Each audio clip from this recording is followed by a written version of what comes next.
Hello and welcome back to the Nasty Metal Production channel here at YouTube, and welcome to another album of the week, and it is episode number 10.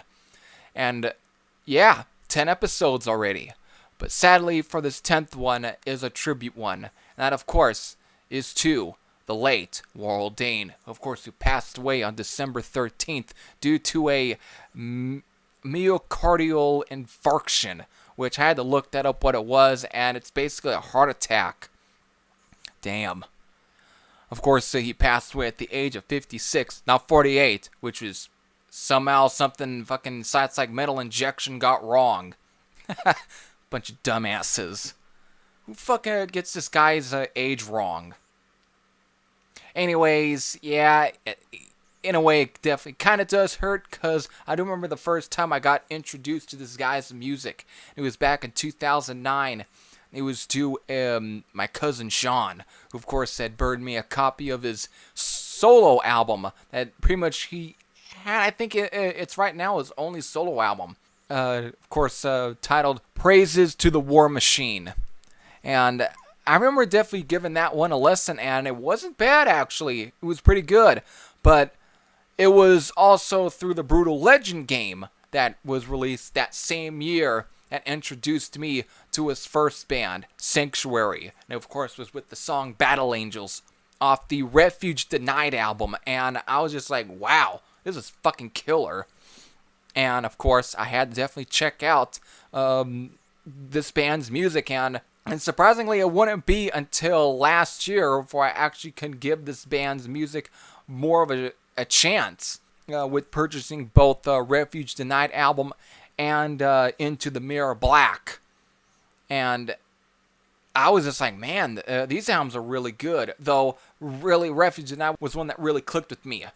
And I'll get to why Into the Mirror Black was the album that didn't click with me. But I'll definitely get to why. But for now, I'll definitely get into just how good the music was.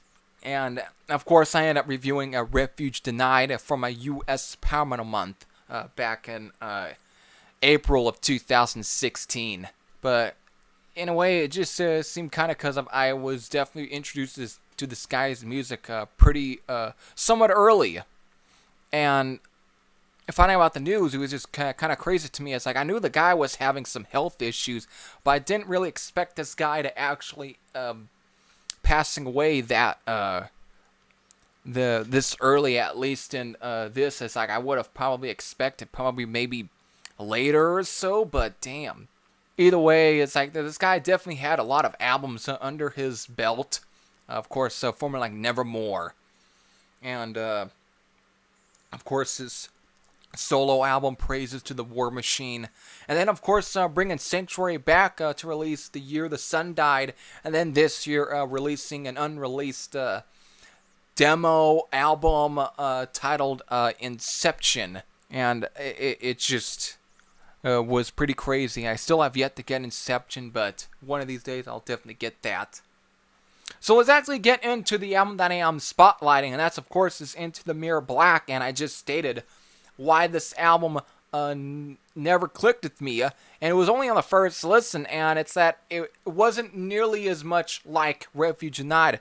But after hearing the news of him passing away, I re-listened to this album, and it really clicked with me this time, not because of Warrel Dane passed away, but because of I finally found a really good gem. The album really is, it's more on the progressive metal side, like almost very near, like if you were to take Metal Church and Fate's Warning And in a way, this does sound more like a Fates Warning album than I guess some of their later stuff, but that's because of it sounds very much more like a good solid follow-up to Awaken the Guardian than let's say even like No Exit. But still, it's a great album. Future Tense is a really heavy track that starts it off. Taste Revenge, Long Since Dark, Epitaph. It's like the title track, Season of Destruction, One More Murder, Communion. It's like almost every of these songs are fucking killer. It's proggy, but it's in a really good prog because it's still very heavy.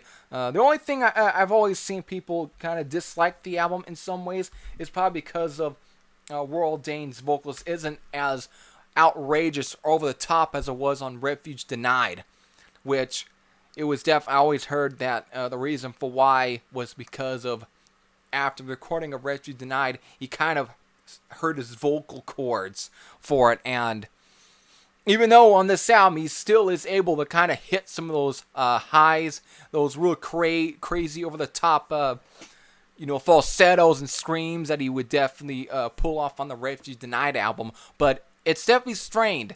But in a way, I think it works with this album because this is not just a full-fledged speed power metal album like Refuge Denied was, but it's still got loads of great of those kind of riffs here. It's still very much, it's just kind of more, let's just say it's more emphasis on really more of the writing of the album, and it's definitely a killer album, and I've really found another good album really to pull out whenever I'm in that kind of mood. So, yeah, just crazy how the year has been. And losing another guy, it's like first we've lost quite a bit of people here in 2017, but for the ones that definitely kind of hurt me in some ways, or ones that definitely kind of hit with me, was definitely ones like Malcolm Young, and of course now Warrel Dane, which was kind of shocking to me. So with that, I hope you dug this pick, and just keep playing the albums and stuff like that. So until then, this is Heavy Thrasher Sam out, and I'll definitely will still be doing some more reviews. Not as much, but definitely I'll be getting to the list videos and stuff, and so I can end out 2017. So, hope you enjoyed this. Until then, this is Heavy Thrasher Sam out, and I'll see you again. Take care.